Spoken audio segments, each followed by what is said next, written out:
नमस्कार दोस्तों, मेरा नाम विक्रांत भारती है। हमारे प्रधानमंत्री जी ने 24 फरवरी 2021 को एक वेबिनार किया, जिसमें उन्होंने प्राइवेटाइजेशन के बारे में बातचीत की।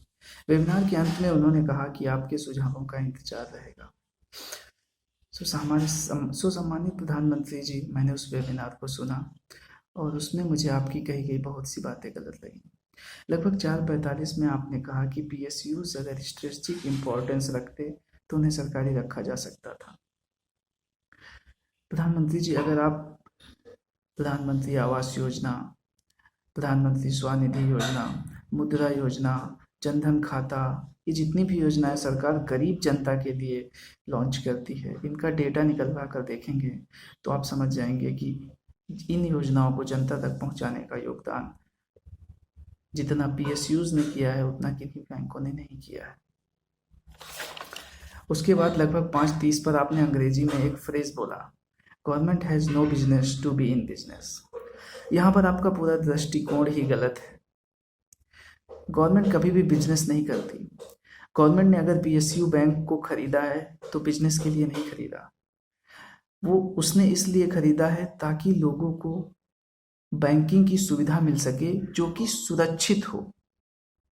अगले ही पल आप कह रहे हैं कि सरकार को फोकस होना चाहिए लोगों के विकास पर लोगों तक विकास पहुंचाने का जो जरिया है उस माध्यम को तो आप बेच रहे हैं। फिर लगभग 7:20 पर आपने कहा कि ऑफिसर्स को पीएसयूज में एम्प्लॉय कर दिया जाता है तो उनका टैलेंट वेस्ट हो जाता है। प्रधानमंत्री जी, टैलेंटेड लोगों को आप कहीं भी बिठाएंगे तो उनसे फायदा ही मिलेगा। ठीक उसी तरह जिस तरह मूर्खों को आप कहीं भी बिठा दो तो वो नुकसान ही पहुंचाते हैं।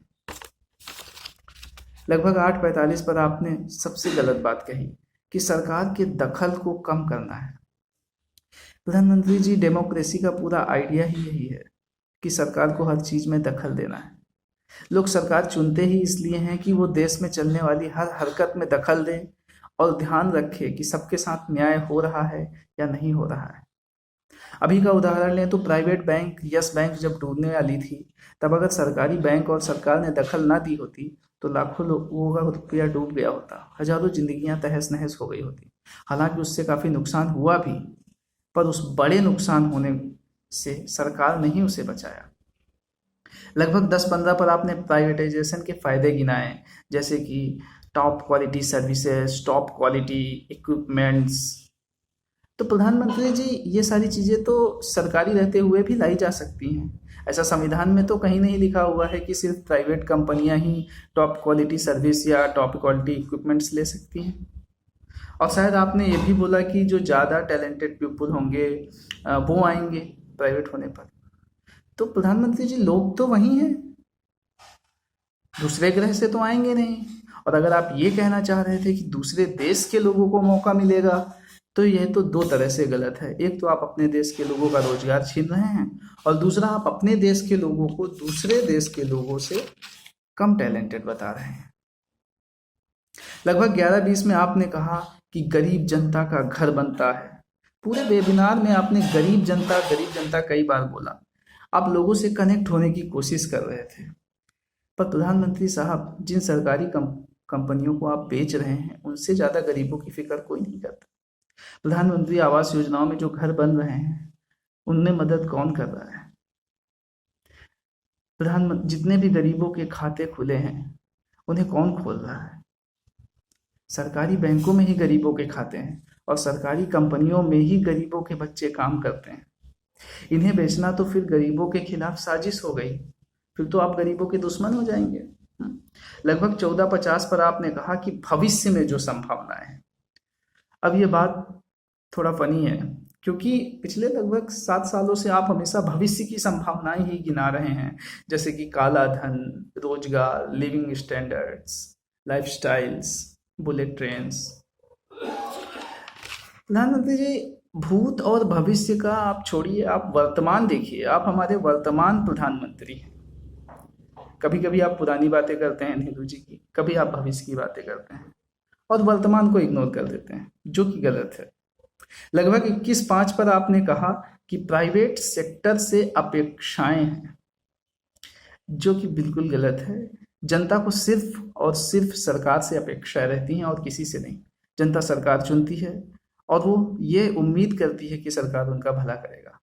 बाकी सरकार किसी से कोई अपेक्षाएं नहीं रखती है। उसके बाद शुरुआत में ही आपने एक बात कही थी लगभग 3:41 पर कि पब्लिक सेक्टर यूनिट्स जो हैं वो लॉस मेकिंग है। बिल्कुल, लेकिन आपने ये नहीं बताया कि लॉस मेकिंग क्यों है। अगर वो बैंक का उदाहरण लें तो उसमें कारपोरेट लोन्स जो हैं वो ज़्यादातर एनपीए हैं, जो कि पॉलिटिकली इन्फ्लुएंस्ड होते हैं और उनको रिकवर करने के लिए अच्छे लॉज नहीं बनाए हैं। आपने बैंक कर्मचारियों के और बैंक के हाथ बांध रखे हैं। अगर सरकार सहयोग दे तो उन लोन्स को रिकवर किया जा सकता है और ये सारी यूनिट्स जो हैं वो प्रॉफिट मेकिंग हो सकती हैं। अगर उस कारपोरेट लोन जो हैं और गवर्नमेंट इन्फ्लुएंस्ड जो लोन है उनको हटा दिया जाए तो ये सारी यूनिट्स हमेशा प्रॉफिट मेकिंग ही रहती हैं। एयर इंडिया, रेलवेज की अगर बात करें तो इन पे पॉलिटिकल ट्रैवल का बहुत लोड पड़ता है, जिसकी वजह से वो लॉस में आ जाती हैं। और सबसे जरूरी बात यह है कि ये कंपनियां सिर्फ प्रॉफिट लॉस के लिए नहीं हैं, ये कंपनियां लोगों के लिए हैं। जब जब भी देश में कोई विपदा आई है और हमारे देश का कोई भी भारतीय पूरे विश्व में कहीं फंस गया है तो हर बार उसे एयर इंडिया बचा कर लेकर आई है। एयर इंडिया के स्टाफ अपनी जान को जोखिम में डालकर उसे बचा कर लेकर आया है, चाहे वो जब इराक ने अटैक किया हो तब की बात हो या फिर रिसेंटली कोविड अटैक की बात हो। तो हर चीज में प्रॉफिट देखना गलत है। हमारे पास ऑलरेडी बहुत सी प्राइवेट कंपनियां हैं, प्राइवेट बैंक्स हैं जो कि प्रॉफिट ओरिएंटेड हैं और हमेशा प्रॉफिट को देखती हैं। कम से कम कुछ तो ऐसी कंपनियां और कुछ तो ऐसी जगह होनी चाहिए जो लोगों के भले के लिए है ना।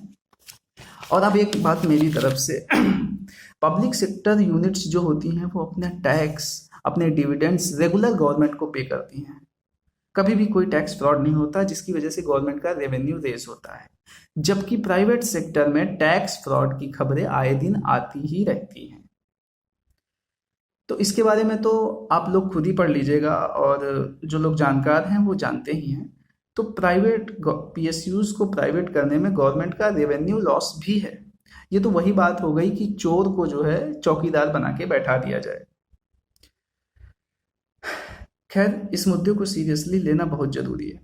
बचपन से एक चुटकुला सुनते थे, पहले चुटकुला अच्छा लगता था कि एक बाप था, उसका बहुत नालायक बेटा था। बाप के पास एक बहुत अच्छी कार थी जो नहीं चाहता था कि उस बेटे को दे, क्योंकि बेटे की आदत थी कि वो बर्बाद कर देता था, चीज़ों को बेच देता था, अय्याश था। बाप ने जब वो कार अपने बेटे को दी तो उसने बोला कि बेटा इसको मत बेचना, ये मुझे बहुत प्यारी है और इसके बिना मैं रह नहीं पाऊंगा। बेटे ने बोला आप पापा चिंता मत करो, मैं कार नहीं बिकने दूंगा।